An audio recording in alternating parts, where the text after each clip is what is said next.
there's nothing like a good bone broth when you're feeling down and feeling bad. Especially if you're a little green guy with very long ears. Bone broth. What? It's mentioned that it's bone broth. It's not specified what bones. No. Do you have a guess of what Star Wars creature could be? Their bones could be used to make this broth. Human children. Younglings. Okay, that's not where I thought we were going with this, but all right. No, I'm just that's kidding. Alex's submission. What do you think? I was gonna go with something like Eopes. Okay. It could be like, or banthas. I feel like is too obvious. I know we use every part of the bantha, but we've already got the milk everywhere. What is chicken called in Star Wars? Yip tip Yip tip. tip yip yip tip Tip yip tip yip. tip yip tip broth. You think it's that because like on From, at like, Galaxy's Ronto Edge? Roasters. Yeah. Yeah. It could be that. It could be that for sure. Or it could be human children. You're listening to Children of the Watch. I'm Mac Lacey. And I'm Alex Maxwell, and today we are continuing the Mandalorian Rewatch with Episode 4, Sanctuary, to prepare for the next Star Wars movie, The Mandalorian Grogu. We are rewatching every single episode of The Mandalorian and the Book of Boba Fett. If you're new to our podcast, we break down every single episode of Star Wars television, scene by scene, to analyze the story, find comfort Easter eggs, and explain how it all connects to the larger Star Wars universe. And we want to hear from you. Call into our voicemail hotline, 205-259-6675, 205-259-6675. And maybe we got a trailer last week for The Mandalorian Grogu. We don't know because we're actually recording this in the future or in the past because a significant life event has happened for me. Mm-hmm. And we decided to stock up on some episodes. So maybe we have a trailer, maybe we don't. You be the judge. It's choose your own adventure as far as that goes. We'll see. Yeah. Selfishly, I choose no, there wasn't a trailer so that Alex can be on the episode and break it down because that's one of my favorite things to do. I'm going to selfishly choose that there was a trailer and that Mac gets a solo episode. Mac snack? Almost never. Yeah, Mac snack. That never happens.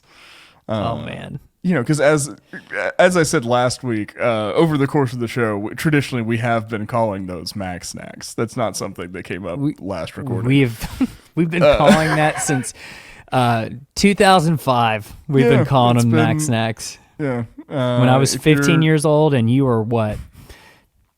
9 or 10? 2005? Yeah. It was 10. 10. Yeah. Yep. We've been calling them that ever since. But yeah, maybe there's a trailer. Either way, we want to hear your thoughts. You can call 205-259-6675 and maybe we'll play your voicemail on the show. We'd also like you to follow us on social media. We're at COT Watch on X, Blue Sky, TikTok, Instagram, everything except for Facebook. Sorry, Facebook. And also on YouTube. You may be watching us on YouTube right now. Statistically speaking, though, probably not. And we would like to change that because that is 100% the truth. Our YouTube audience is so much smaller than our audio audience. We would like to grow that a little bit.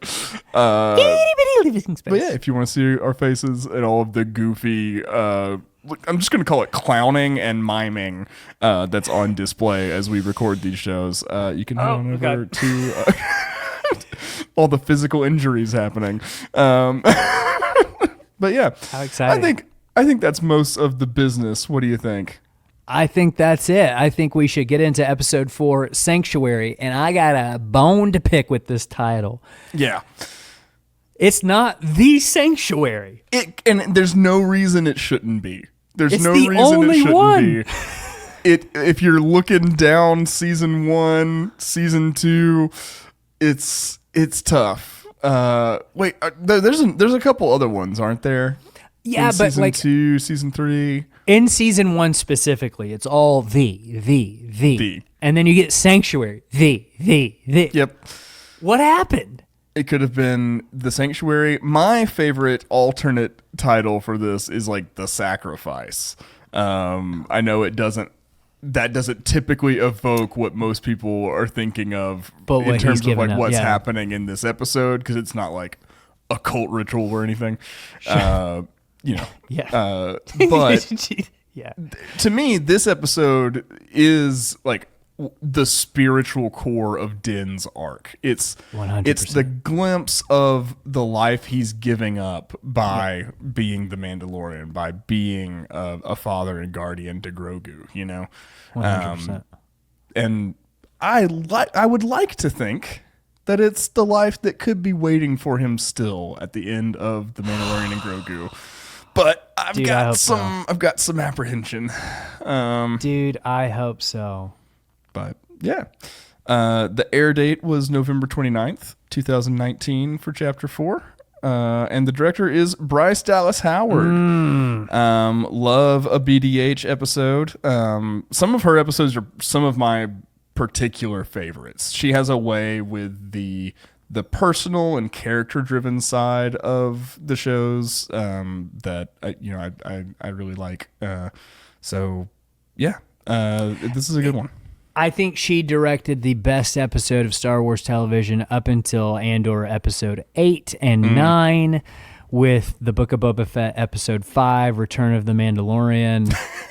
My gosh, what an episode. Boba Fett is not in. At all. And it's the best episode of that entire series. Oh man, you're not wrong. It's crazy. I can't wait to. I'm in particular. Like, I've been loving our Mandalorian rewatch. I love that we're actually on the live action show now. I kind of can't wait to get to Book of Boba Fett, because that's so the thing that we've interacted with the least after we initially covered it. It's the thing I've rewatched it the least probably. So I'm excited to revisit that. But and then the writer for this episode is Jon Favreau. Jon Favreau. I have a theory. We didn't do it this way. We were encouraged by listeners, like, why don't you flip the episodes? I think that would confuse people who are just finding our podcast for the first time. Yeah. But I think this episode would fit better in the 6 slot than the 4 slot. And if you just flip those 2 episodes, it's so much smoother to me. Like, so think about where we're at in episode 6. With them on the run, there's bounty hunters right after them, all the time, and then he doesn't know where to go. So he goes to his seedy friends that he used to hang out with. That's his first thing that he goes to. Okay, that doesn't work. Then he goes to Tatooine. That doesn't work. Then he goes to this random remote planet, Sorgan, just thinking running. This is it. Yeah. I think the only reason that this is where it's at is because when he meets Cara. In episode 7, he goes immediately back to go get her. And I think that's the only reason for that. But like narratively, it just makes more sense being episode 6 than 4. For sure. Yeah. But I mean, even if you had it this way, Cara can just stay with Din. Like, she doesn't have, like, if you had 4 in the 6th spot, you could just end the episode with them continuing to work together, and that's kind of how you have her, right. I agree. I don't know, I wish this was episode 6 is all I'm saying. I think it makes 7 and 8 even more impactful if this episode is 6, but because again, this is the emotional crux of Din's arc for the season. So if you put it, give it time for the stakes to develop and put it closer to the big payoff, the big resolution of the finale, I think it could be more impactful. But we will. What do we know? We will cover it as it is, as it came out. So what do we know? We don't know anything. We begin this episode on the planet of Sorgan, and little krill swim through a body of water, and we see them. Shrimp. I'm allergic. Blue scrimps. Are you allergic to scrimps? I'm allergic to shellfish. Oh. Well, it's all bugs, so you're not missing out a whole lot. I guess. But I think I would really like it. I'm not allergic to it, and I don't care much for it. Really? I like scallops. You like scallops? And what about clams? No, I don't You do don't like clams? Don't do oysters. Clams and cockles? I can do. I like oysters, clams, and cockles. The podcast from Bowen Media. That's a great podcast. Yeah, but not to eat. Not to eat. Not to eat. Okay. So yeah, we see little krill shrimp run through or swim through the water, and we see them being harvested by villagers, and a woman named Omera watches her daughter Winta chasing a frog. And this is like, you get this sense of, man, this is just a really peaceful place, right, Mac? This is it's just so serene. Nothing ever bad could ever happen here. Wrong. Blaster fire echoes out through the village in complete chaos, just engulfs everything all of a sudden. Omera rushes to Winta, and they hide under a wooden basket as Klatooinian raiders charge into the village. And I like that they're just kind of dog orcs. Yeah, the Uruk-hai from Middle-earth are the thing that immediately comes to mind when I see these guys. They're just like big, beefy, gray-colored goons, like henchmen. They've got more dog features. Yeah, for sure. Like, pit bulls or something like, not pit bulls. Yeah, but I don't know what they're called. The way they get used, almost like, because they're a horde. Like that's how I would describe them. Same, the Uruk-hai are exhibiting horde behavior. Yeah, so they're wreaking havoc, stealing the krill, all while Omera and Winta hide under the baskets. And elsewhere, Din and Grogu travel through space on the Razor Crest. Grogu sits near the console and gazes up at space, and he starts to mess with the controls a little bit, causing the ship to jerk. And he does it a few times before Din scoops him up and starts to study a holo map. And he decides that Sorgan is a good place to lay low. There's no industry, no big settlements or spaceports. And Din basically promises that no one will find them there. And anytime you make a promise like that, it's never going to hold up. No, it's the writing on the wall. This is television after all. Yeah. They descend through the atmosphere, flying over the village. Of course, this is much later after the raid, but Omera notices, as do others, and after landing, he tells Grogu that he's going to go out and have a look for himself, just kind of get a lay of the land, and he tells Grogu to stay put and not to touch anything. And then after getting him settled, Din stands on the gangplank, and he looks down to see Grogu is right beside him.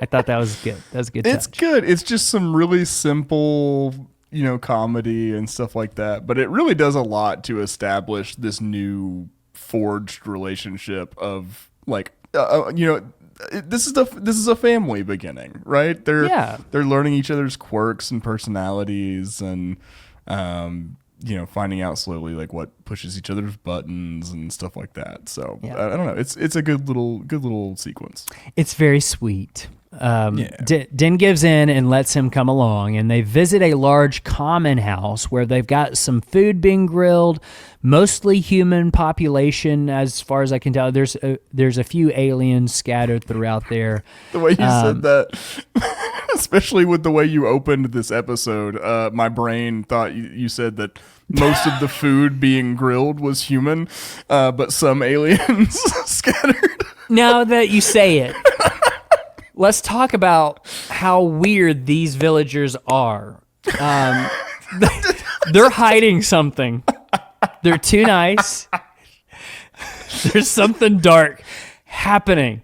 There's a secret cannibalistic conspiracy happening. Yeah, maybe the Klatooinian raiders are the good guys. Who knows? Who knows?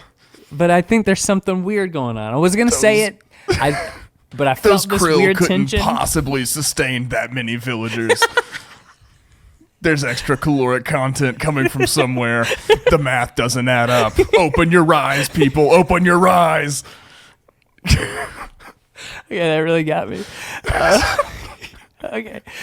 No, they're not grilling humans. No. There's mostly humans inside enjoying what is being grilled, which could be human children. We have no way of knowing.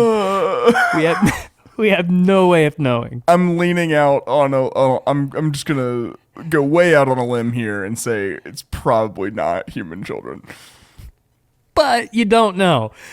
So keep that in the back of your head. What? Your brain's in some wild places, Alex. You have no idea. Grogu passes by a loth cat that growls at him, and how dare that loth cat growl at poor baby Grogu. But we get a loth cat. It's the first time. Dave Filoni Rebels connection big time for The Mandalorian, I think. Yeah. I mean, I know Dave Filoni's... Saying Dave Filoni hasn't been connected to The Mandalorian up until this point is a very that'd be a false statement, because he's one of the driving creative forces behind all of it. But in terms of the things that Rebels, that whole universe created, this is the first big concrete reference to that. Right. And that was really cool to see for the very first time of like, oh, there's a loth cat. That's really, really cool. Lothal, Rebels, blah, blah, blah. Yeah. And then Din sits Grogu. I did not type that right. But Din sits Grogu. I don't know what was happening. Grogu. Din sets Grogu in a toddler's chair, and a waitress asks if they want anything. And Din orders some bone broth for... I did it again. For Grogu. What the heck? Y and U are right next to each other on the keyboard. So oh my God, I'm losing it. Orders some bone broth for Grogu, but nothing for him. And then he starts asking her who the woman in green is, because he kind of clocked Cara Dune immediately when he walked in. Like, she's got her feet propped up. I mean, she's Gaston size. Like, it's kind of hard not to notice her. You're right. She's just Gaston. The waitress says that she has been here for about a week, and he asks what she does, and the waitress hesitates. And okay, so do you get the sense, Mac, like the waitress just literally has no idea, or like she's hesitating because she doesn't want to tell him? I get the sense like she's like, I don't know what she does. And then Din flips her some credits. I took it as like she's so innocent. She's like, oh, golly gee, thanks, Mr. Mandalorian, for the extra credits. How about I get you an extra splotchka? Right. I think you're correct in all of that. I think they're trying to set up that these villagers are so kind and hospitable and kind of helpless, like they can't protect themselves and stuff like that. I mean, cannibalism aside, we're not talking about a culinary tradition here. God, what is happening to this recording? We shouldn't do this so late, or we should only do them late. We should put a poll up. Yeah, let's put a poll up. Do you only want late recordings, or do you want recordings where we can think straight? Probably for these rewatches late, but anything new, think straight. I would imagine that's generally I would think that would be the consensus. Moving on. She has no real information on her, but guesses that she's not a log runner. It's like, okay, that's helpful. Like, that's the only thing I'd know she could be. So that or a cannibal. So you know. She ain't dinner. None of us can take her down. Oh God. Then Din notices that the woman in green has left, and he jumps up to go find her, and he throws the woman another credit to watch Grogu, and he uses his Mando vision, TM, to find her footprints, and she ambushes him, knocking him to the ground. Din uses his flamethrower, but she steps on his arm, and they throw each other to the ground, both holding each other at gunpoint. Grogu comes out just sipping his broth as he watches, which is just such a great scene. Yeah, it's like, it's like somebody Like watching wrestling. Just there's the simulation of terrible violence happening in front of you, and you're just sitting there sipping your bev and eating your snacks. Or like kind of like a mom on Christmas morning, just watching her kids rip open the Christmas presents. That's kind of the vibe he's given here. The carnage and bacchanalia of Christmas morning. Yeah. Yeah. Great vocab there. Then later, the two sat down together, and we learned that she is Cara Cynthia Dune, or Cara for short, and she's a former Rebel Alliance shock trooper. After the Battle of Endor, she was used primarily for mopping up ex-Imperial warlords. Now, I will say this, and I'm going to say it one time. Yeah. I know there's been a lot of things in the news very recently about Gina. We've already talked about this on our season 2 podcast. And if you want to hear our thoughts on everything that went on with her and the lightning storm that was, you can go find it. If you want to dig through all of that. It's the Siege episode. I'll just go ahead and tell you which one it is. It's the Siege episode. You can go find that and listen to our thoughts about that. That's all. I don't want to talk about it anymore. Yeah. I'd rather just talk about the content of what this is and not get lost in the weeds of it. But you can hear our thoughts on what went down when it went down. Yeah, we think Star Wars is for everybody. We try to be inclusive of every fan and stuff. And absolutely. Outside of that, we're just going to treat this as the character of Cara Dune. Yep. Yep. So I kind of took it that Cara Dune was part of a team very similar to the team that we find in books 2 and 3 of the Aftermath trilogy, where they're kind of hunting these ex-Imperial warlords. But the New Republic wanted it quiet, so they sent in dropships with no support. And when most of the ex-Imperials were gone, the politics started, she said, and her work transitioned to protecting delegates and suppressing riots, which isn't what she signed up for. So, Mac, I imagine they really only cared about the Imperials in the core or mid-rim? Right? Because obviously there's Imperials in the outer rim. Yeah. And, even Grief's comments from last episode about reporting Imperials to the New Republic being next to useless, like kind of a joke. It seems to be that they either don't care about protecting and enforcing the new law in the outer rim, or they're just unable to, or a combination of both. That is, and it's so frustrating. Like, here's the thing that I think, like, as a Star Wars fan, I find the New Republic incredibly frustrating. Yes, it is. Because, like, at the end of episode 6, you're thinking, they did it. They won. Obviously, yes, they did win. We're learning, though, throughout the Mandoverse and stuff, that they did a really bad job at the Aftermath part of it. Right. And it bothers me in one sense of, like, they won, but they didn't really finish the job. Right. That kind of bothers me a little bit. But then on the other hand, it's so realistic. It's absolutely realistic. It's right. It reflects the struggle of like fighting something and then in the fighting of it trying not to become it. Or not stooping to your oppressor or your enemy's level. Can sometimes, bite you, make it harder to fight that enemy. But it's that struggle of like, if you're not doing your best to like strive for the perfect ideals and everything, and even if you're falling into the pitfalls of those things, and dealing with the problems, like it's more important to still strive for that good, that idea. So I think that conflict is really like, and it is really realistic, because it seems like, once one social or political threat or something like that in our world is dealt with, sometimes even the mechanisms for dealing with that become the new problem. Yeah. So yeah, I like it. Yeah, and I think it also contributes to what we eventually see in the sequel trilogy with the First Order rising and stuff. And that was always like a big criticism of like how would people be okay with the First Order coming back? And I'm like, really? Look around. Hope you watched Andor season 2.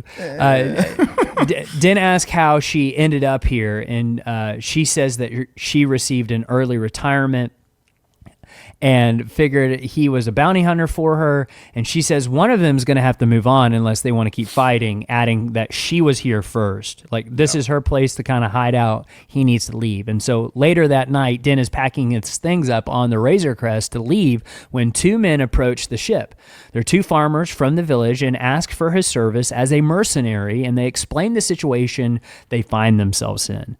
Din dismisses them, probably because there's something in his gut saying these guys are cannibals. I don't need to trust them. I don't think that's the case. I don't think that's the case. Oh, well, then it's because he doesn't want to get involved.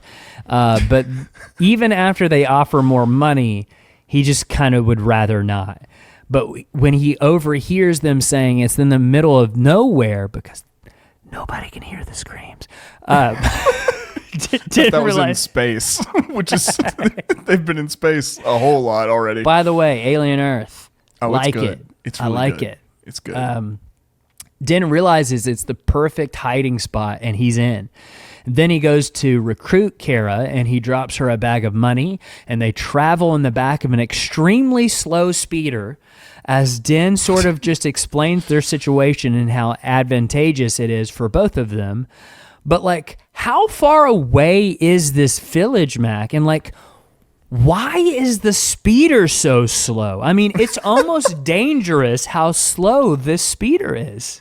I like to think that this whole world is under, like, primitive conservation, like, wilderness laws, and they can't actually use motorized craft that have a certain horsepower or power output. Okay. So they actually have to, as an ecological preservation measure, use intentionally low-powered vehicles and methods of locomotion. It would literally be faster to walk because, like, when you gonna carry all that stuff though. Why do you have to walk with it? Just like program it to follow you. Like, you know what I mean? Like, just. Well, but then you're doing the whole thing of like, I'm always worried about my luggage getting lost when I'm getting off of a flight and it not being there. And I think that you run into those issues. I can confirm he is worried about that. we have flown together. It's an issue. No, you are not worried about it. It's fine. So I don't know. It just kind of bothered me because, like, I remember the Razor Crest coming in and then landing near the common house. It's not that far away from the village, but it's nighttime when they're talking, and like Grogu looks up at the stars and they're so twinkly, and you know he's moved and he feels things and he falls asleep, and then it's not even like early morning. It's like mid-morning when they wake up and they're finally coming to the village. Yeah. They just got there. This is the slowest speeder. That would drive me insane. Well, I mean, they could be going to the other side of the planet for all we know. We do know. We saw them fly in. We saw how close it was. But I think the village that they're protecting is not in this main hub. My understanding was that the village was a ways away, and these guys had come into the main hub to find help. Would you say it's a fur piece away? I'd say it's a fur stretch away. So that's a colloquialism from the South. Yeah, it means a far away place. Hard sitting far to tars. I don't think I know that one. It means I'm tired of sitting here wasting time. Let's get on with it. Jeez, tired of sitting far to tars. Okay. Not right. Man. I wasn't saying. That was just a Southern colloquialism that came to mind. That wasn't directed at you. We're good. I'm enjoying doing this podcast with you, Alex. No, all the kids run up and greet them, and they're fascinated by Grogu because they want to eat him. And everyone begins to help unload boxes. Everyone's just great. It's very communal. communal.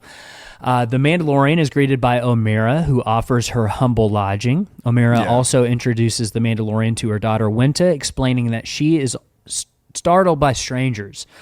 Omera tells Winta that this nice man is going to protect them from the bad ones, and she hugs her daughter, who thanks the Mandalorian, and then they leave to give their guests some privacy. This was the part where I was like, they're hiding something, these people.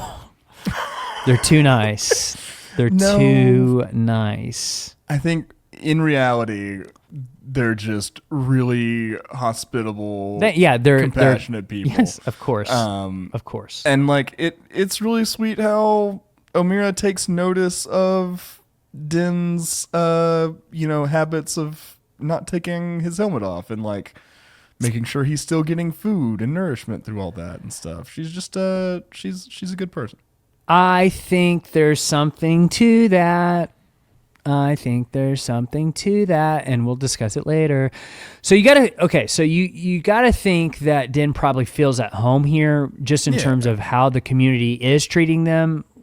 I think it's probably giving him some vibes of like the Children of the Watch a little bit, right? But while Din is settling Grogu in the pram, they are visited by Omera and Winta, who bring them some food. Winta takes an interest in Grogu and asks if she can feed him. Din allows her to feed him, and she also gets permission to play with him. And Omera then just has this kind of one-on-one conversation with Din, and you're starting to feel the tension a little bit between these two. She's brought him some food since he hasn't eaten outside, and in private, Omera asks how the Mandalorian, how old he was the last time he removed his helmet. And he says, yesterday. Yeah. About you go, wow, wow. What does that mean? What are you insinuating? I'm insinuating that there's something there between these two because she wants to see that pretty face. Yeah, she is curious as to what's under the dome, for sure. Yeah, as we all are. Mm-hmm. And then she asks when he did it last in front of someone else, and he replies that it was when he wasn't much older than the children. Omera is surprised that he's not shown his face to anyone since he was a kid, and Din replies that he's just grateful that the Mandalorians took him in because his parents were killed, and Omera feels sorry for him. So like we're just kind of sharing some trauma with each other. We're making inroads in this relationship, and she tells him to let her know if there's anything he needs before leaving.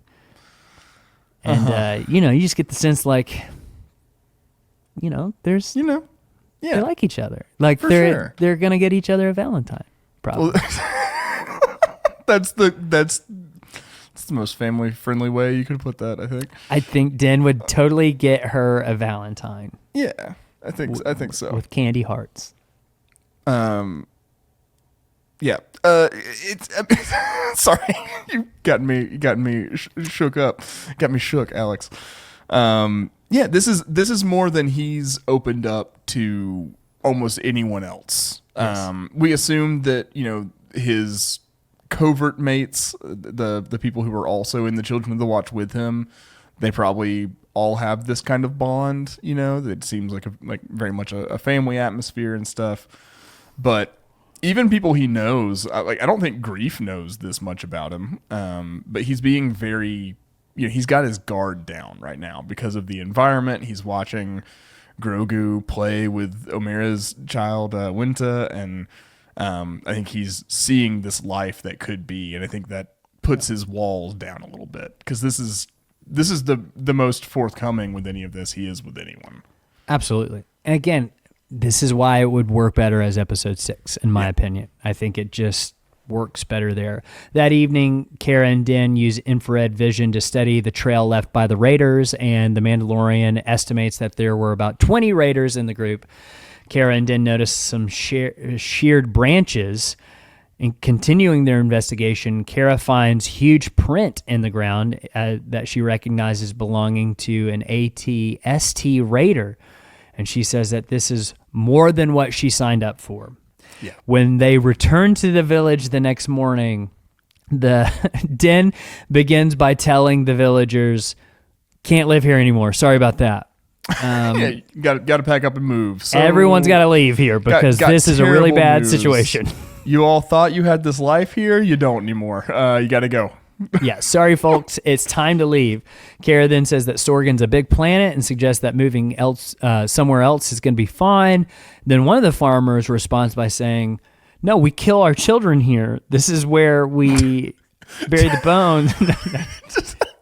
No, he responds by saying that his grandfather seeded the pawns, and his companion adds that it took them generations to build this village. They're very protective of this specific area, is all I'm saying. How has this child cannibalism angle woven itself so thoroughly through this podcast recording? It started from literally 5 seconds in. Sorry, that is my fault. Din points out that the farmers are not fighters, but the farmers beg for a chance. Then Cara responds that she has seen ATST walkers take out entire companies of soldiers within minutes. When Omera restates that they're not leaving, Cara says that they cannot fight that thing, but Din says that they will be able to if he and Cara show them how. And listen, Din is such a ladies' man because anytime Omera says, "We're not doing this," Din's like, "You're right, we're not doing this." Cara, we're not doing this. That man is going to do what his woman tells him to do, and that's how it should be. Because he's a good man. Okay, I don't even have any comments for right. that. We just got to keep it moving, I think. Also, I don't think we mentioned this at the top. God. This is a very Kira Kurosawa episode. Oh, absolutely. This is the Seven Samurai. This has been done in the Clone Wars animated series, this exact episode. This is just a repeat of a very specific episode of the Clone Wars. Yeah. And then, so the Seven Samurai, the Magnificent Seven. Yes. Is a Western, basically. With Not the Hateful Eight. Not the Hateful Eight, the Magnificent Seven.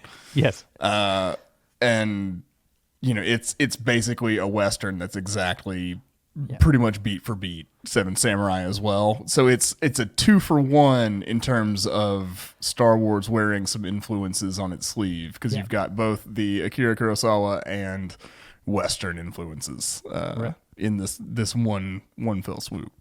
Right. So Din addresses the village fighters, explaining that they face two problems, really. You've got the bandits, and then you've got the mech.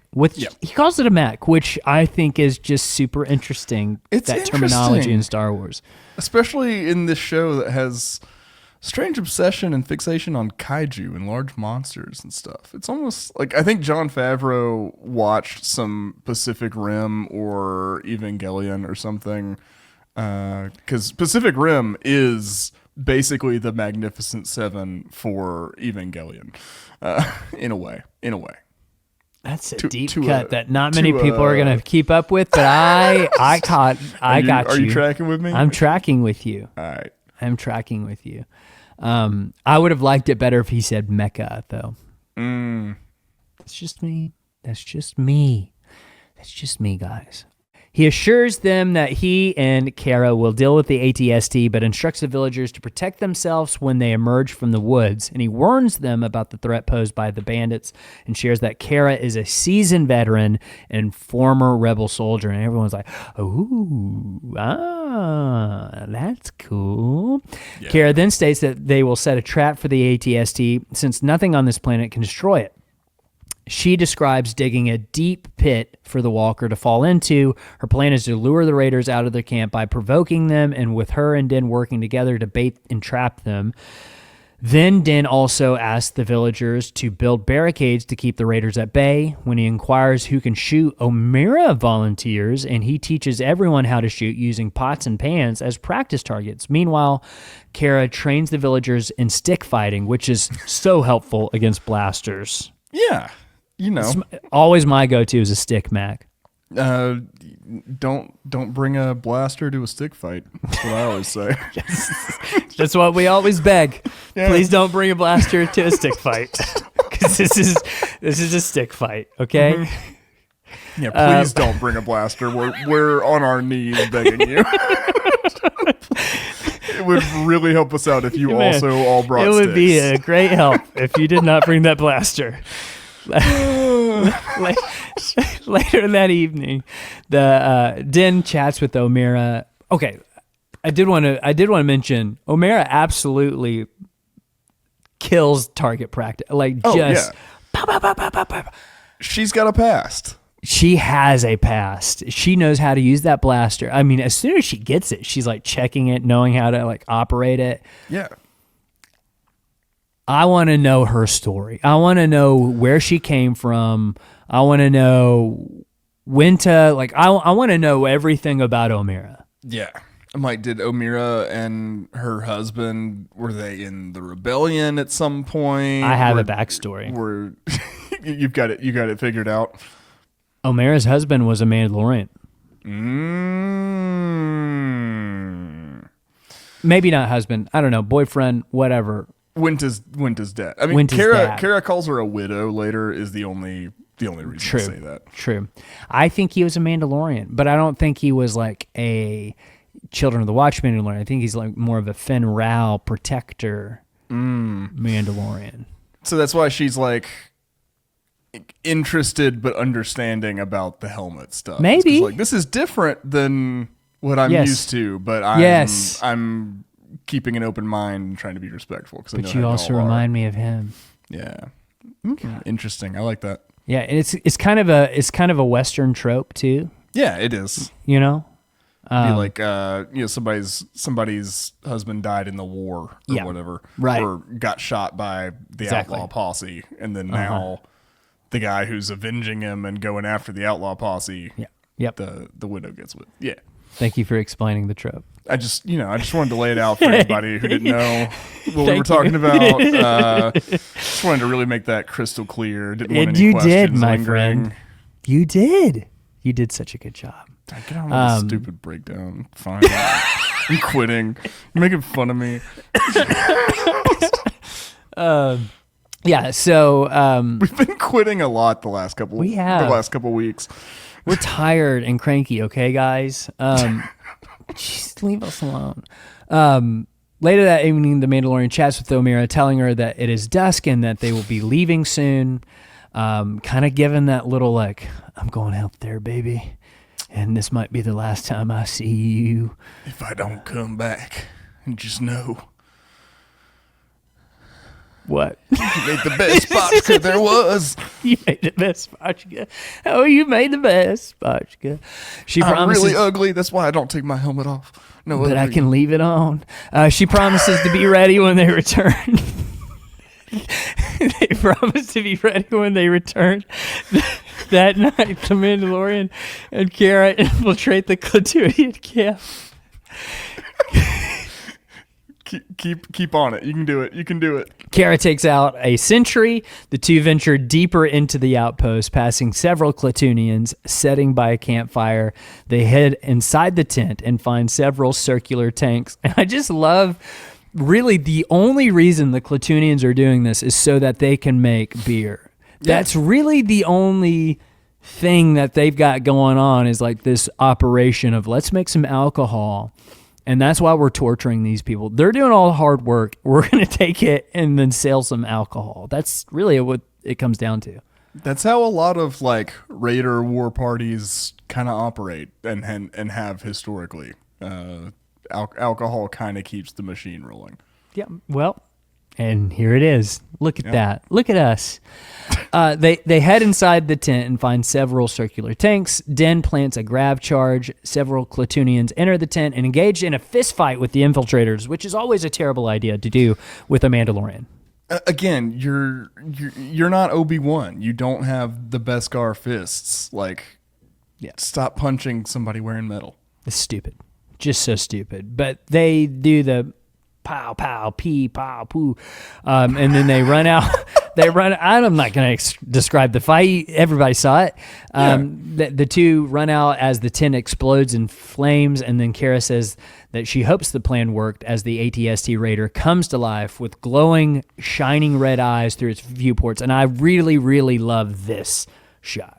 Yeah, I mean, they shoot the ATST like a kaiju. It's something with immense scale. I think kind of Jurassic Park. You know, that's also Bryce Dallas big. Howard being in it. You know, that makes total sense.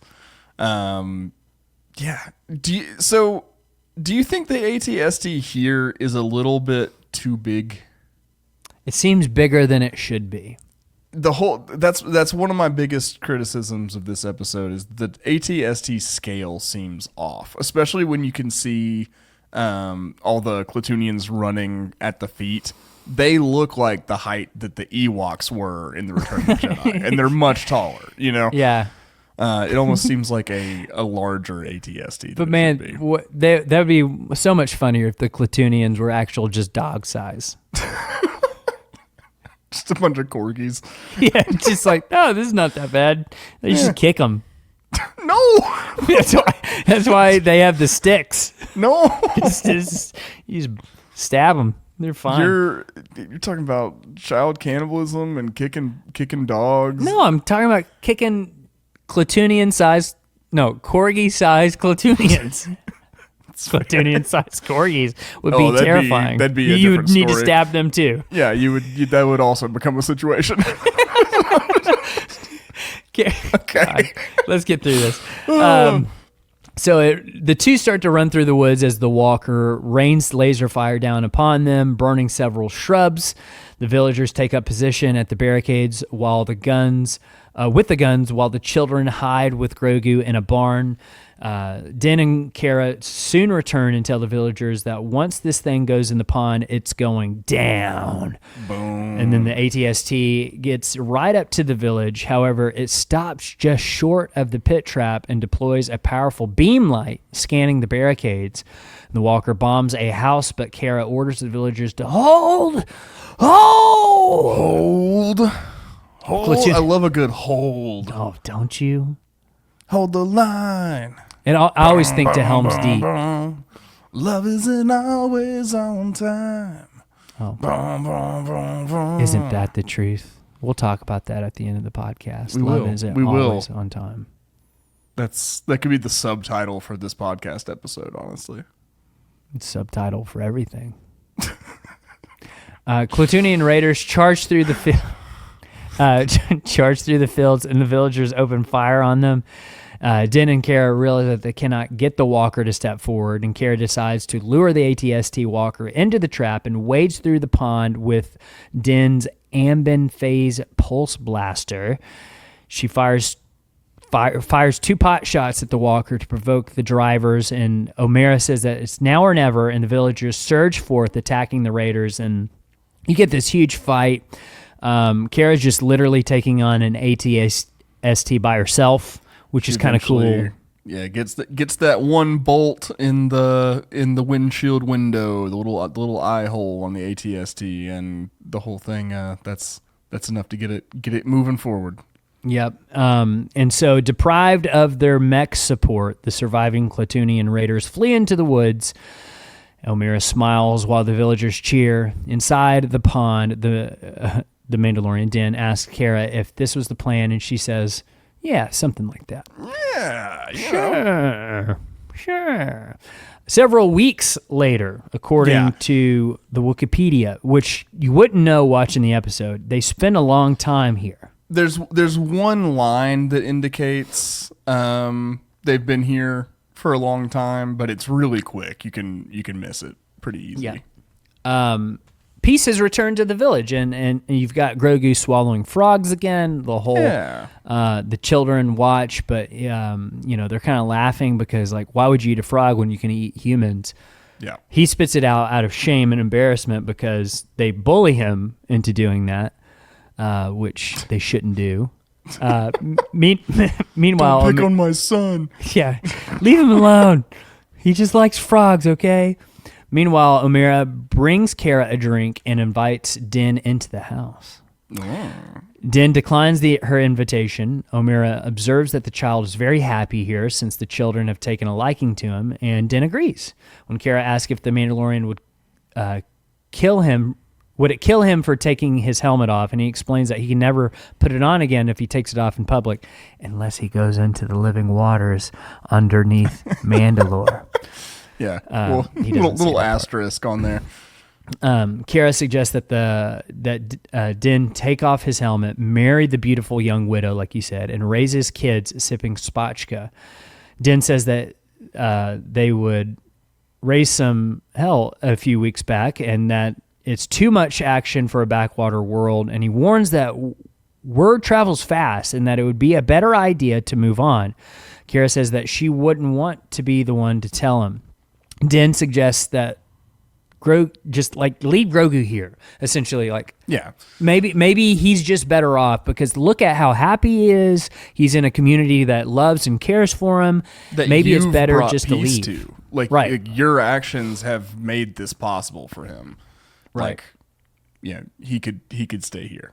Right. And so Cara thinks that leaving Grogu would break his heart, like break Grogu's heart. And Din responds that Grogu will get over it, because they all do, which is really sad. A little trauma lore from Din there. For sure. I mean, he's referencing the fact that he's lived with, like, he's got the Bruce Wayne style of like abandonment issue where it's not like his parents left; they died. They were like taken from him, and so I think this is a reflection of that bitterness that he's harboring, but also the way that he has just made some kind of peace with it, and realizes you just got to keep carrying on. Right. You just got to keep going. So true. Meanwhile, a Kubaz bounty hunter with a tracking fob walks through the forest towards the village. Din goes to Omera and asks if he can have a word with her, and he tells her that it's very nice and that Grogu is clearly happy here. And Omera asks if he's happy here, and then adds that they want Din to stay. And she says the community is grateful and that he can pack his armor away if there's any trouble. You can just go put it back on. You can stay here. You can live your life with us. She's basically just suggesting, like, yeah, come be me. A part of our community. Yeah. Yeah. Like, and I think the subtext to that is me. Come that you could be with me. Yeah. And this is, I truly, truly believe Din is considering it. Yeah. Don't you? Like, you get the sense. I absolutely do. Because, like, I mean, she's about to reach for the helmet and take it off.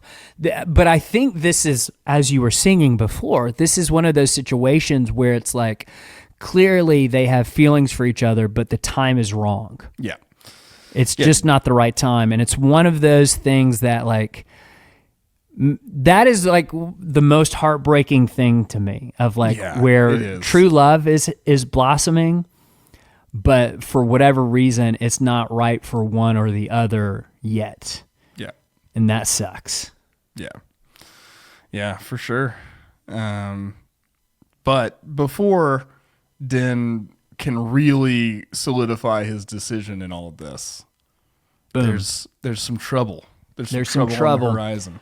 Yep. And so the whole time you see, like, the scope, and you're seeing the Kubaz bounty hunter training his blaster on Grogu. Mac, my headcanon is that this is the flute man from episode 1, that he just has 2 jobs. He's just really hustling out here. Yeah, because, like, the Raveneks have really utterly destroyed his business. So why not?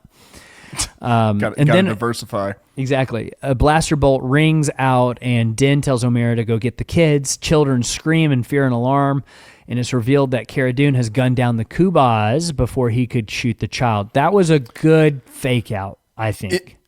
To me, I also have a little bit of a criticism that it's basically the same beat as the ending of Chapter 1, where you think IG-11 has shot Grogu, but it's actually Din shooting IG-11.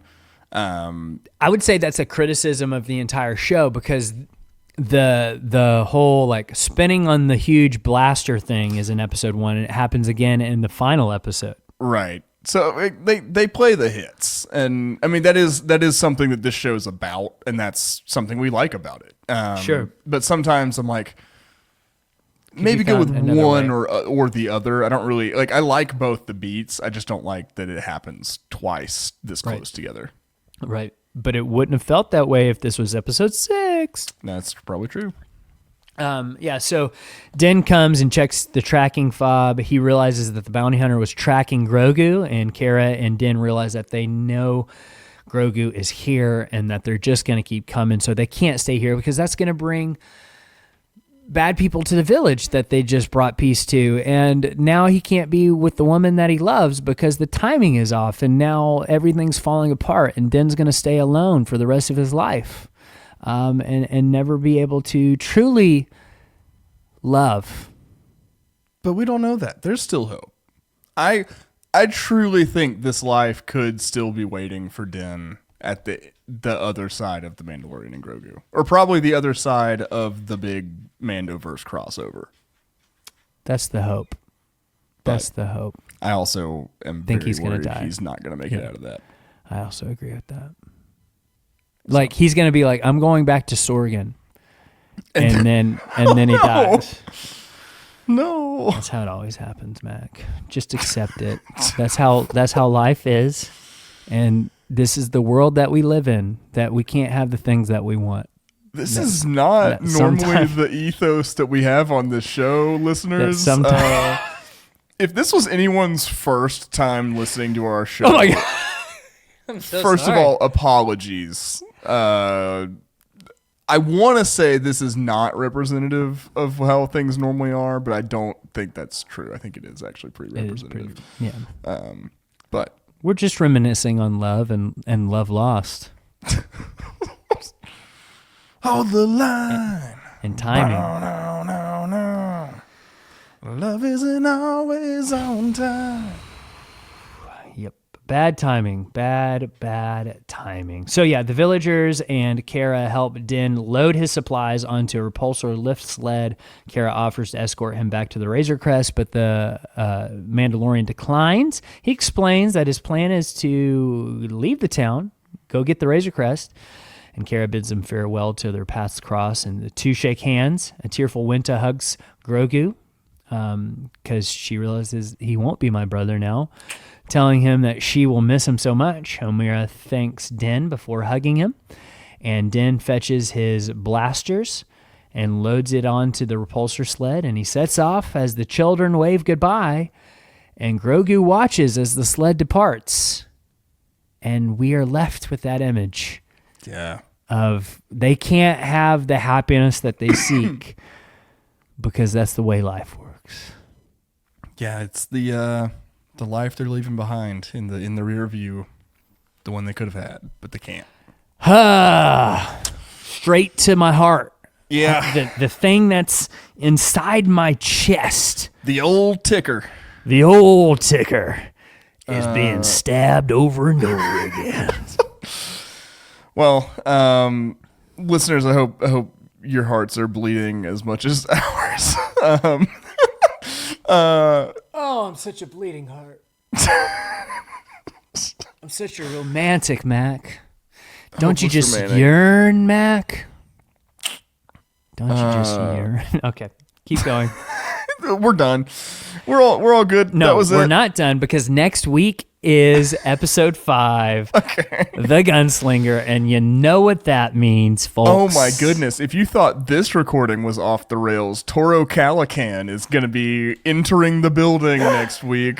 If you're unaware, Alex has a special relationship with the character of Toro Calican. Yeah. So I hope you enjoyed the Mandalorian Rewatch this week. If you enjoy what we do, you can leave a 5-star rating and review on Apple Podcasts and Spotify or wherever you listen.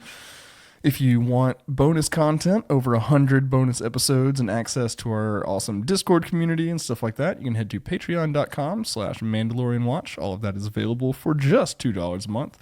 Also, go to Keep the Watch real quick. I'm going to flash something on the YouTube really, really fast. Just so fast. You're going to want to see this on the YouTube around, what, I don't know, 59 minutes or so. Boom. Well, all right, that's Boom. enough.